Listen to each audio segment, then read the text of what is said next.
Welcome to Dodgers Daily. Casey Porter here. So glad that you decided to tune in. Fans, today we brought him back by popular demand. One Mr. Mark Watkins into Dodgers Dawgs as part of the Dodgers Daily Network. Mark, I'm not going to lie. I wish the Dodgers were playing today because my ass is still chapped over the loss last night. It just felt like we gave hey, as good as they are, felt like we gave the Cubs that game and the two games there. But, hey, two tough losses. I know you have a great perspective on it. Yeah, great to join you in, Casey. I'm excited to be here. And, those were two really tough losses there. I mean, obviously the first one, bottom of the ninth inning home run with 2 outs to tie it up, which that always hurts.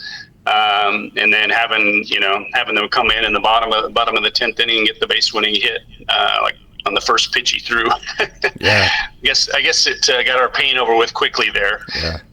And then yesterday's game, Casperia started off great. Pitched really well for him, but then Dreyer had a very uncharacteristic outing for him and struggled for the first time this year. It was surprising to see him do that, but it had to happen sooner or later, I guess. All of them have rough outings once in a while. So, but definitely two tough losses to take there. The home runs that they hit, I mean, into the basket, that was tough to take too, because they were just barely out of the park, not even really over the fence. And so those were two tough ones to take. So, yeah. Tell you another thing. There's several different things we're going to talk about. The base running mistake by Austin Barnes just crawls all over me. We'll get into the details of it. It's just inexcusable for anybody, especially a veteran that's just kind of on the margins like him. We'll get into that here in a little bit. But I bring up that to say, when Austin Barnes catches, and I defend him because he does a great job with the staff, and I believe he's part of the meritocracy. Right. But teams are just running wild on Austin Barnes. They did. Will Smith threw out more runners than anybody in the major leagues last year, but they're running. I know he ended the game the other day with a thrown out runner, but they're running on him too. So the running game is a problem, I think. Yeah, I completely agree, and that's one of the things that I was going to talk with you about today. But the Dodgers really need to focus on that. It's obviously not just the catchers, because bases are stolen off of the pitchers generally. There was one I know where Barnes, the runner, he really didn't have a shot. It was I believe Luis Garcia pitching at the time, and the pitch was way outside, and he backhanded it and threw it down there. But there, obviously there are times when he could do a better job of throwing out runners too. But just from the pitcher's perspective, and Jerry Harrison mentioned it after the game too, they really need to focus on doing slide steps and altering their delivery a little bit to throw the runners off. But the pitchers really need to focus on doing a better job of holding the runners on, for sure. Oral did a great job of mentioning. He said 1-2. I've always had the 1-3 number. It's splitting here. It's one here, 6 one way, half dozen the other. But from the time that the pitcher starts delivering the ball to home plate till the time it hits the catcher's mitt, you want that to be 1.3 seconds. That gives just your average catcher at least a chance. So when you're not in the slide step like you're talking about there, and it's like 1.6, 1.7 to home plate, first of all, that's why they have the stopwatches. Once they see that you're in the 1.5, 1.6, 1.7, they're going to call steals, and they're going to steal you blind. And then also you're not going to give your catcher much of a chance. So I like that. Of course, the philosophy is if you get the hitter at home plate, then you don't have to slide step because they can't score if you get the hitter. So it's the Boston Red Sox started that about 20 years ago. No slide steps. Get the hitter at the plate. So it's one of those deals where baseball clubs that like analytics like the Dodgers, they go back and forth on it. Right. Yeah, there's it's kind of a double-edged sword in a way, because you don't want the pitcher to be so focused on the base runner that they're going to make a mistake to the plate, which, a lot of the good base runners, they will disrupt the pitcher that way purposely. Even like Dansby Swanson was on yesterday, and he was acting like he was going to go, faking it, and then he wouldn't go. And they do that purposely to disrupt the pitcher. And so it's more important. And I think the Dodgers probably impart that on their pitchers to focus on the hitter at the detriment of the running game. But I think they definitely need to focus somewhat more on the base runners than they have been. Yeah. So the silver linings, definitely the offense. I've complained to no end about the type of offense this Dodgers team has been playing. I don't like the relying on so much on the home run. I've made that very clear for the last 3 years. But, hey, scored 16 runs in 2 games. And I'll say this, I think we can all agree on this. It was great to see Mookie Betts have the 3 hits. Man, could have if he'd had the 4th hit on the line drive to the first baseman with the bases loaded, Michael Busch, that would have been huge. The Dodgers probably win. So it's good to see Mookie Betts break out. It was good to see the offense score 16 runs. And the silver lining is, hey, when we get everybody healthy, all this, the pitching is going to be elite. I think we can all agree with that. There's just too many talented pitchers on this staff. So what we've been wanting to see is the offense come alive, and we saw that. So the silver lining is the offense did come alive, especially Mookie Betts. Yeah, for sure. I mean, obviously, sometimes it helps a little bit being in Chicago, but It's good to see some of the guys coming around, especially Mookie Betts. They need him badly, in their offense. But yeah, we need a few more of the guys to come around too. But I think they're on the right track. They're just not firing on all their cylinders. Once they start doing that, like you said, they have elite pitching. Once they start doing that, they're really going to be, probably reeling off 10 wins in a row or something like that. So I'm sure that day will come for them. They're kind of, every team has their peaks and valleys, and the Dodgers, they're winning despite not really hitting on all cylinders. So once they start doing that, look out. So. What else can you say about Teo Hernandez? A couple things. The way that he hits with 2 outs, the way that he hits with the bases loaded, the way he hits with runners in scoring position, and the way he hits off of lefties. I mean, Teo Hernandez, well, let me give you the exact numbers. 2 outs he delivered twice with a 2-run single, then obviously the home run. And against lefties, he's hitting .481. OPS is 1537 against lefties. That's exactly why he got brought to the Dodgers, was to hit lefties. And he's hitting .409 with runners in scoring position, .303 with 2 outs, and .500 with the bases loaded. Boy, that Teo Hernandez has come through. Yeah, it's amazing. I love the approach that he's had this year so far, because he's kind of shortened his swing up a little bit and used the whole field in clutch situations like that. A lot of times I've seen him go to either center field or right field with pitches instead of trying to pull everything. And he's been terrific in those spots. Between him and Tommy Edman, I think is kind of the MVP of the year so far for them, which you wouldn't have expected at this point. But those 2 guys have really been carrying the team in a way so far this year offensively. Yeah, I'm hard on Andy Paez because I have very high expectations for him. When I'm hard on Andy, that's the ultimate of compliments you can give, because that means you expect better. So it's good to see him hit the couple of, first of all, just to see him hit the ball hard. His quality of contact has not been good this year. Not what we expected. But dang it, Andy, we gotta realize we have trail runners. I mean, just try. I know he has a bazooka and he likes to just rear back and throw the thing as hard and as far as he can. But you have to have some understanding of where trail runners are at. And when that trail runner moves up a base, they're moving into scoring position. So that was a frustrating part. He just the baseball IQ part of things for Andy, although he's starting to come around offensively. Yeah, I agree. Baseball players are taught from a young age, you got to split the runners in that situation, unless, you for sure can get the runner at third base. And it was pretty obvious from his throw that he wasn't really going to get him. He didn't have a real high chance of getting him at third base. So definitely, and if nothing else, hit the cutoff infielder instead of throwing through to second base. So yeah, that cost him a runner going into second base too. And he's typically made some of those mistakes, like you mentioned, his baseball IQ. Kind of, I hate to say it, but it reminds me a little bit of Yasiel Puig back in the day, but not to the extent of Yasiel Puig, but yeah. Yeah. I tell you, so the way that should work, in my opinion, I know that broadcasters, and they're probably not wrong here, but said he should have thrown it to second. I disagree. I think you always throw it to the lead runner. And what you do is you just throw it right through your cutoff man.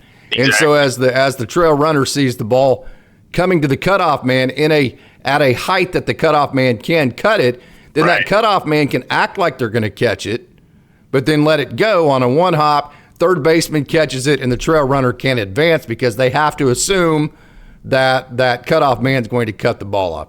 So I say that to say, as soon as the ball is too high, where the trail runner can see that the cutoff man can't catch the ball, they're immediately gone. And I mean, that's like baseball IQ stuff you learn like in 10 and under relay practice Exactly. in baseball. That's frustrating to me.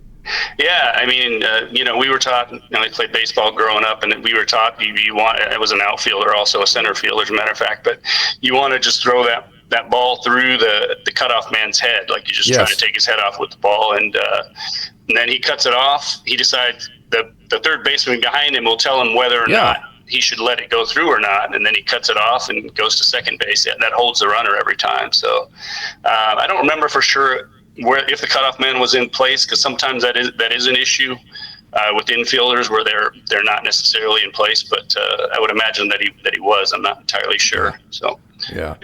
If not, then I would imagine second base would be the play there. So okay, and you can tell frustrating day today. I wish the Dodgers played tonight because I would just like to get that crap burger out of my system. I'm just frustrated because it just feels like the Dodgers. It feels like they kind of punted a game to the Cubs, which pisses me off to begin with. And then B, it feels like even though that they did punt the game, they still should have won and still just did stupid stuff to lose. Okay, so here's my example. You have a veteran catcher, Austin Barnes, who gets picked off at first base on a left-handed pitcher.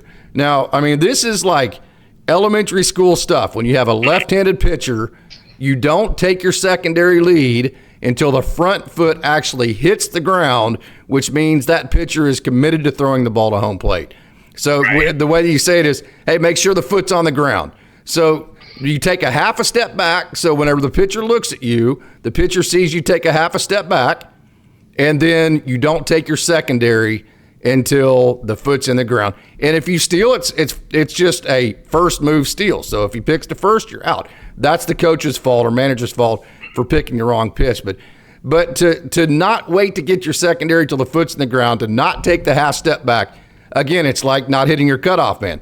Those are stupid fundamentals that, well, I say that's kind of strong, but those are fundamentals in the game that major league players have to execute. I'm still frustrated by that. Yeah, same here.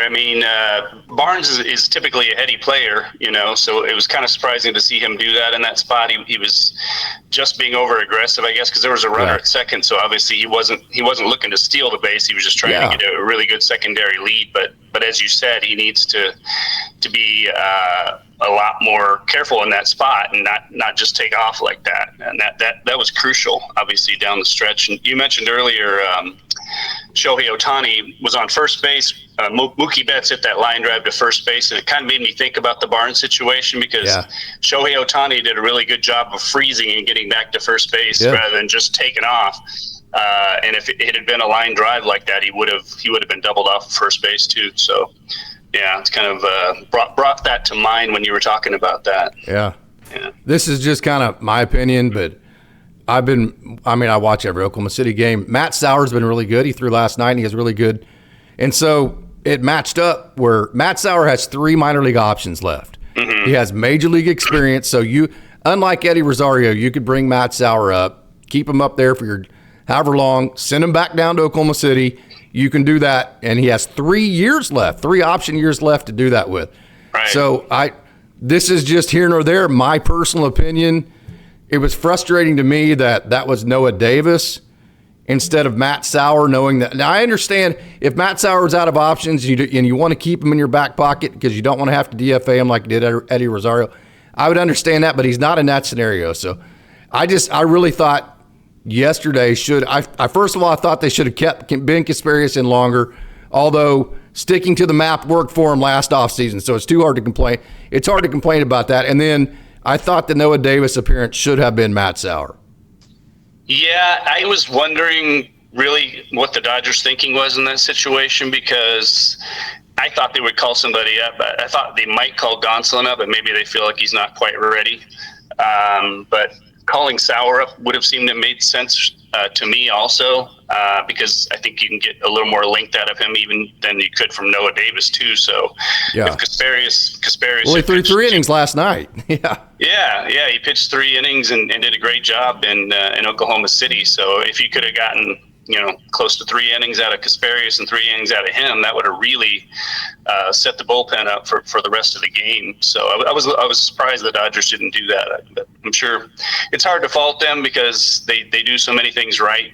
And I just kind of wonder what their thinking was in that situation. Something that we'll probably never know, unfortunately. But yeah, it was surprising that they didn't do that. If you can't tell, I'm using this show as therapy. I do that a lot just to kind of get some of my frustrations out. So, okay. So if I sound a little bit more frustrated, a little bit more negative than normal, I apologize. But I am frustrated, so that's kind of what that's leading to. It happens after two heartbreaking losses, I think coming home will do good. And we preach all the time not to get too high, not to get too low. But there are some periods of the season where you do get a little bit more frustrated than others. Hey, the Blake Trinan deal was that injury was hard to take. It'll be nice to get Michael Kopech back. So this Dodgers team again, man, already having to throw bullpen games. It's chaos again. I mean, it's unbelievable that it happens every year, but here we are again trying to get these guys back and healthy. Right. I mean, it's going to be such a huge difference getting, and hope and pray nobody else gets injured, but getting Kopech and Trinan back. I mean, replacing, say, Noah Davis and maybe Luis Garcia with those two guys, that would be just a huge upgrade. And I mean, I'm excited to get those two guys back. Their bullpen is just going to be phenomenal once they're able to get those two guys back. So, yeah, I totally agree. So the Dodgers come home. And as they do, let me actually pull this up. You got Paul Skeens tomorrow night, which is must-see TV. You win that game, and then you've got the Pirates. Well, you got the Pirates, and then I believe it's like the Marlins at home. Right. And so you have a really good chance if you can win tomorrow night, beat Paul Skeens. This is a Dodgers team that could really go on a run. And here in a week or so, we won't be having a tear in a beer like we do today. We'll be feeling a lot better about it. So I think this is a pretty nice stretch coming up. Yeah, I mean, it's tough to face Paul Skeens after 2 tough losses, but at least they'll be at home, and I like their chances still. So, but as you said, going against the Pirates and then the Marlins, they should have a chance to go on a little run there. I'm excited to see that. All right, my man. Hey, do you have any final thoughts here? This has been a lot of fun. Again, I appreciate you listening to me bitch and moan. As much as I've bitched and moaned today, I appreciate you all, you Dodgers dogs. You are the best. Letting me vent a little bit today. I hope I didn't vent too much. But, hey, do you got any final thoughts here? Do you have any questions about anything you want to talk about minor league-wise or anything like that? Yeah, there's some things. I don't know how much time you want to spend here, but however much you want, man.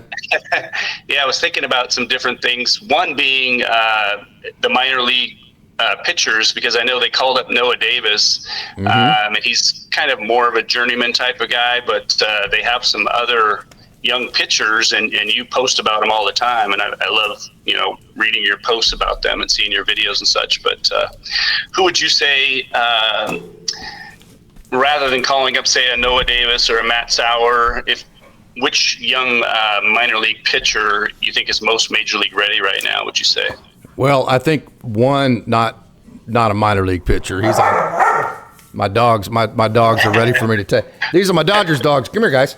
These are my Dodgers dogs right here. This is Barn right here. So the Barn has to say hi. Yeah, Barn has to. That's Vivian right over here. Yeah. So I have my grand dog out there, but I locked her out for now. So all right.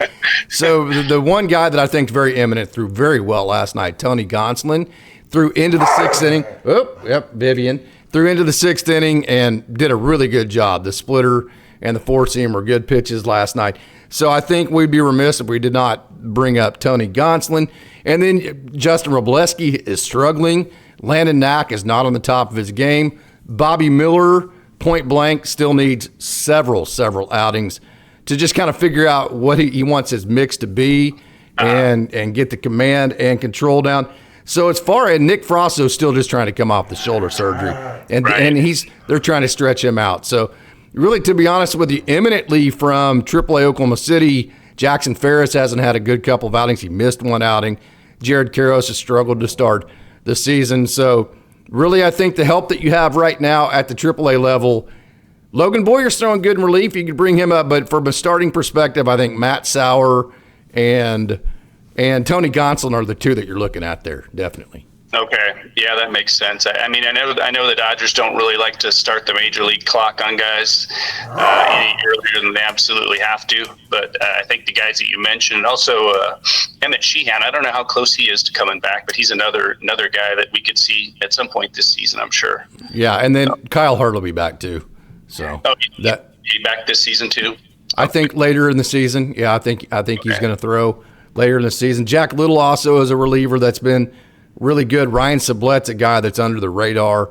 I don't think he'll make the major leagues this year. Justin Jarvis is a guy that the Dodgers brought over that's been pretty good. Alec Gamboa is kind of a journeyman minor leaguer. So those are kind of the guys I think you're looking at as far as the guys that might be imminent to L.A. So.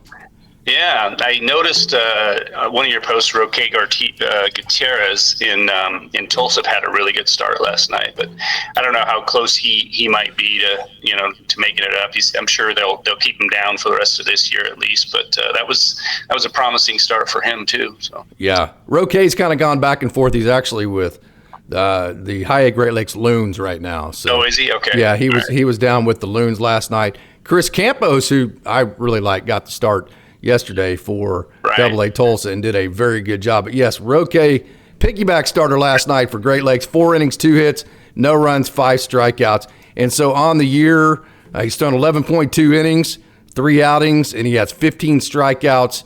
Average against is 175 and a whip of 120. So yes, Roque Gutierrez has been very, very good in the Dodgers system as a pitcher, starting pitcher, piggyback, whatever you want to call him.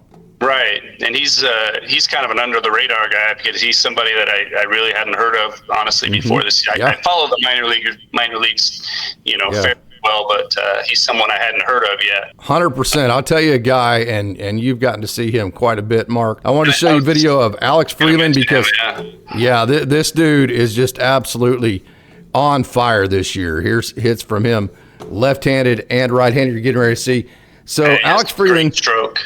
Yeah, no doubt. 1 game capsule last night, big time. He played third base. He showed his athletic ability, his arm strength.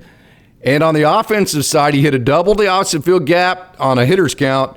And then with a 2-strike count, he shortened up and hit the ball to left field, which was here's his night from last night.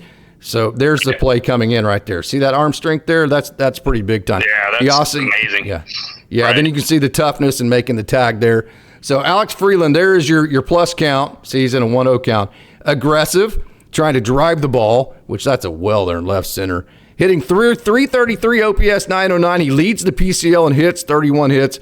Also leads the PCL in doubles with 12. And he's top 5 amongst players in the PCL in RBIs at 25. And he's top 10 in walks at 14. And he's top 10 in stolen bases. I mean, the strikeout percentage is around 27%. That's still too high, but for him, it's been above 30 at times, and so I will take that. So Alex Freeland has been a very exciting player. Yeah, I was going to mention him too. I think he's probably the most major league ready of their prospects. Dalton Rushing, just from a hitting standpoint, is probably up there too, I would say.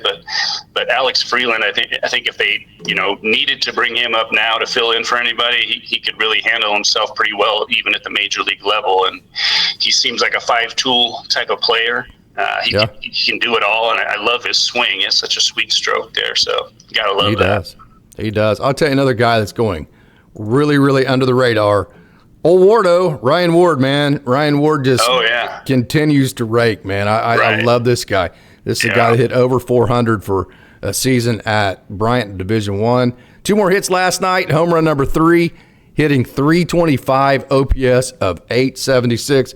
A lot of guys compare his swing maybe to a Jock Peterson, who I know is 0 for 41 right now. But this is a guy that's a bat-to-ball guy if he wants to. It's just a matter, if Ryan Ward wants to hit, say, 300 or close and just be bat-to-ball oriented, he could do that. But he likes to find that perfect mix between power and bat-to-ball. And I think this year, finally, he's found that. He's had a good year so far. Yeah, definitely. He's a guy that, speaking of Major League ready, seems like he could come up and contribute right now, too. He's one that I fear they may end up losing to another team at some point because a lot of the Major League spots are filled for several years in the positions that he plays. So, but yeah, he's really hitting the ball well. Very impressive. You nailed it there. Is that just the Dodgers just don't have any openings. He plays a corner outfield, and he's a left-hander, so that's not something. They have Teo, and they have Conforto. And who you're seeing here is Tony Gonsolin.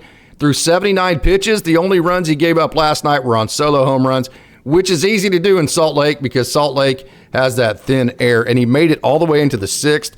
Fastball is 93 to 95, and that's about a mile an hour faster than he's been throwing this year, so the velo was up by about a mile per hour.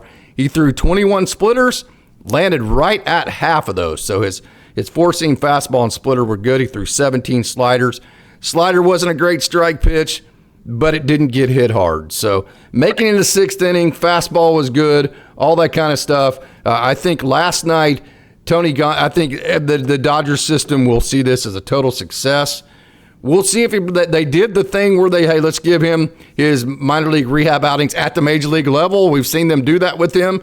That didn't work out very well. So I think they'll be a little bit more cautious with him. But Tony Gonsolin, all signs are headed north for him.